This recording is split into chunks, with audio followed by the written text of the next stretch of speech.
Good morning students. Last video में हमने study किया था AC circuit having pure resistor and AC circuit having pure capacitor. आज है आपका AC circuit having pure inductor. कोई एसी सर्किट लिया हमने जिसमें कोई इंडक्टर जिसकी इंडक्टेंस कितनी है, एल है, किससे कनेक्ट है, एसी सोर्स से, किसके थ्रू की, के थ्रू। तो इस एसी सोर्स की अल्टरनेटिंग वोल्टेज होगी कुछ ना कुछ, तो इंस्टेंटेनियस वैल्यू क्या आ जाएगी वोल्टेज की, V naught sine omega T. अब जैसे हम की को प्रेस करेंगे तो एसी सोर्स के कारण करंट क्या होगा, आपका इंडक्टर में चेंज होना शुरू हो जाएगा। और अगर करंट चेंज होगा इंडक्टर में तो क्या प्रोड्यूस होगी, इसमें आपकी इंड्यूस्ड ईएमएफ। अगर rate of change of current आपका डी बाई डी टी है तो इंड्यूस्ड ईएमएफ कितनी हो जाएगी, E equal L D I by D T. अब जो इंड्यूस्ड ईएमएफ प्रोड्यूस्ड है आपकी वो किसके इक्वल होगी, अब यहाँ पे E इंड्यूस्ड ईएमएफ प्रोड्यूस होगी, this will be equal to the applied AC voltage. कितनी अप्लाई की है, V equal V naught sine omega T, यानी E किसके इक्वल हो जाएगा आपका V के। वैल्यू पुट कर दो V की,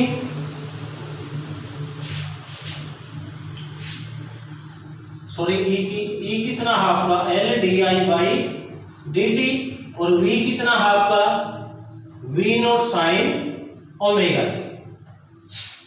हमने करंट निकालना है तो डी आई को एक साइड में रख लेंगे, बाकी वैल्यू आपकी एक साइड में, तो ये आ जाएगा आपका D I equal V naught sine omega T by L divide में आ जाएगा, डी टी मल्टीप्लाई में चला जाएगा।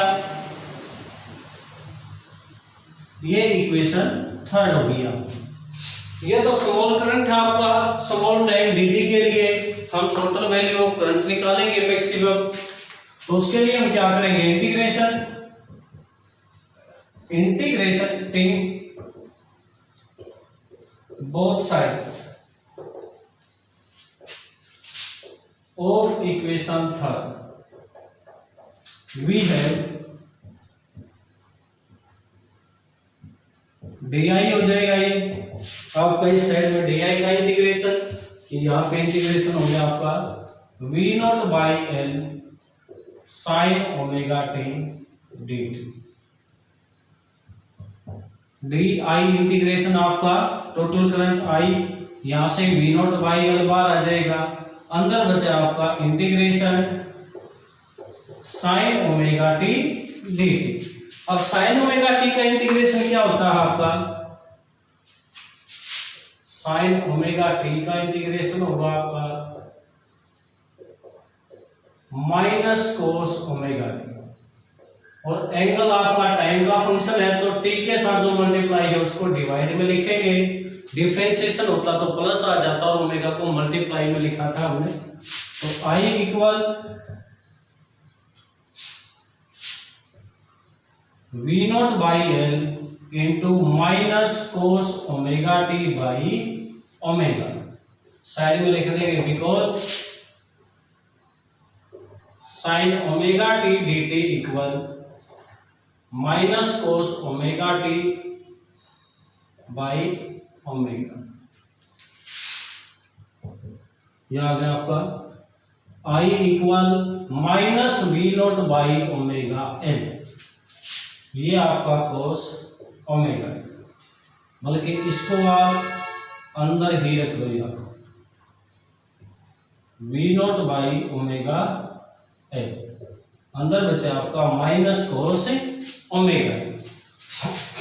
और जो माइनस कोस ओमेगा टी है इसको लिखेंगे अब V not by omega L, और ये आएगा आपका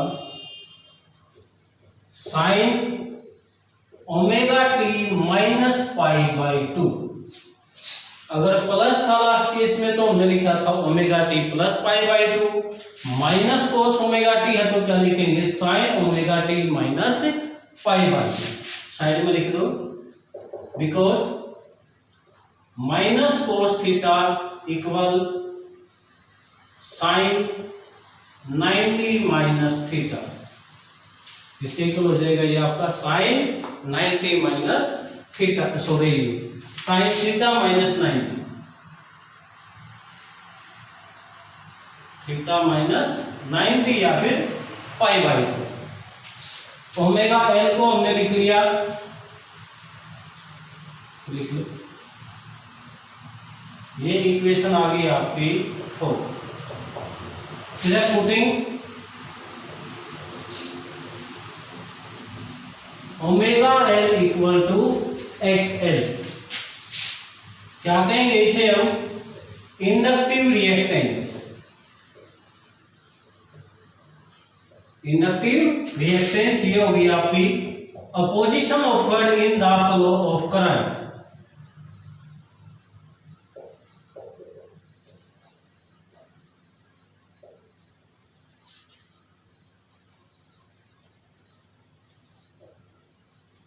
बाई इंडक्टर, जैसे कैपेसिटर के केस में आपका एक्स से सी आ रहा था, तो वैल्यू पुट कर दो ये आप।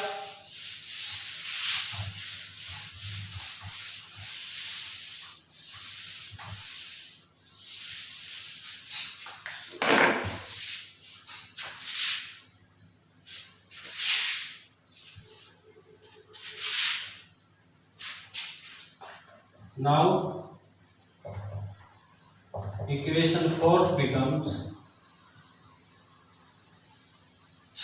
इक्वेशन 4 क्या हो जाएगी आपकी, I equal V not by X L sine omega T minus pi by 2, और V not by X L आपका वोल्टेज बटे में अपोजिशन ऑफ करंट में चेंज हो जाएगी। आई इक्वल वोल्टेज मैक्सिमम तो करंट भी maximum sine omega T minus pi by 2। ये इक्वेशन 5 होगी आपकी। Here I not equal V not by X L. तो from equation first and fifth, we can say that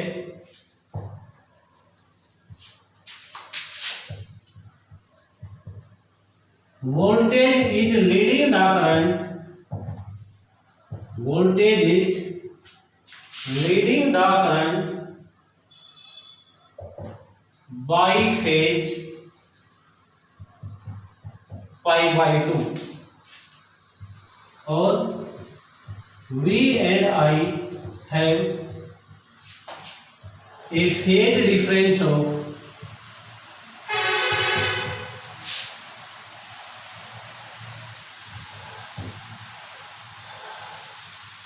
कितने का phase difference है, पाई by 2 का या 90 का।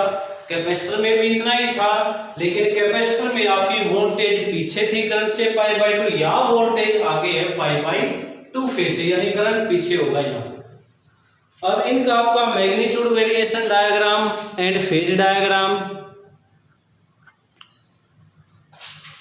तो फेज डायग्राम और magnitude variation diagram. Phase diagram तो क्या हो जाएगा बेटा आपका, वोल्टेज क्या है आगे, आपकी करंट क्या है पीछे, क्योंकि करंट के फार्मूले में साइन के एंगल में ओमेगा टी में से पाई बाई 2 माइनस हो गया आपका, तो ये आ जाएगा। ऊपर से दिखा देंगे वोल्टेज को, तो आपका वोल्टेज का एंगल क्या होगा, जो एंटी क्लॉकवाइज में एंगल बढ़ता है या फिर क्लॉकवाइज में एंगल डिक्रीज होता है, बढ़ता है।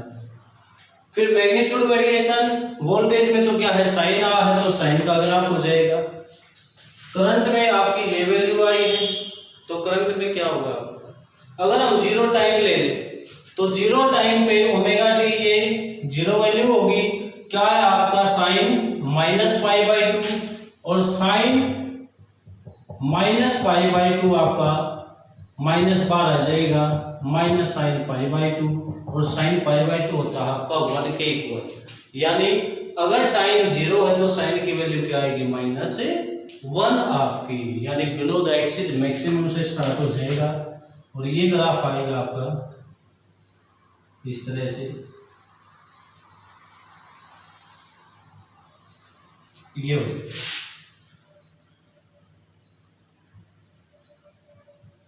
आई।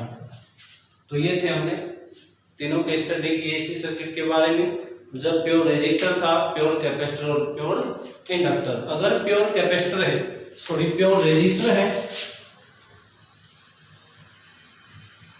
प्योर रेजिस्टर है तो फेज डिफरेंस 0 डिग्री होगा। प्योर कैपेसिटर है तो फेज डिफरेंस आपका π/2 होगा। और प्योर इंडक्टर है तो भी फेज π/2 होगा। इस केस में क्या होगी, V लैगिंग I,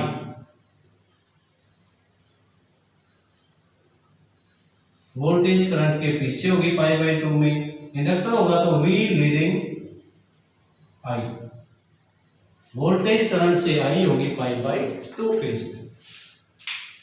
तो नेक्स्ट पढ़ेंगे अब हम एसी सर्किट जिसमें तीनों होंगे आपके, इंडक्टर भी, कैपेसिटर भी और रेजिस्टर भी, यानी सीरीज LCR सर्किट, तीनों सीरीज में होंगे आपके।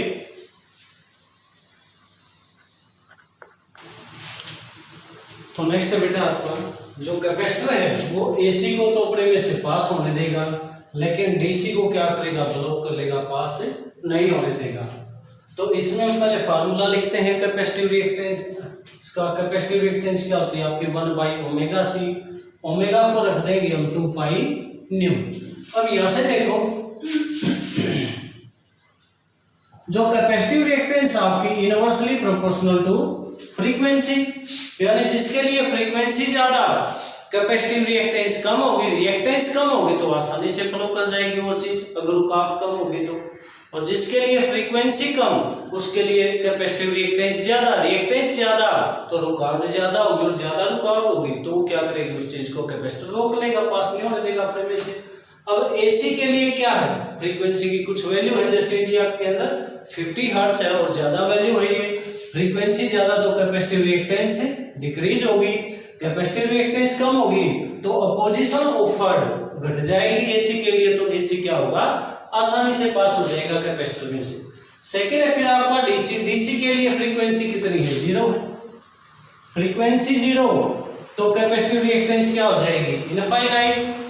अगर एक्सी इनफाइनाइट हो गया यानी रुकावट इनफाइनाइट होगी बहुत ज्यादा, तो डीसी उसमें से पास से नहीं हो पाएगा।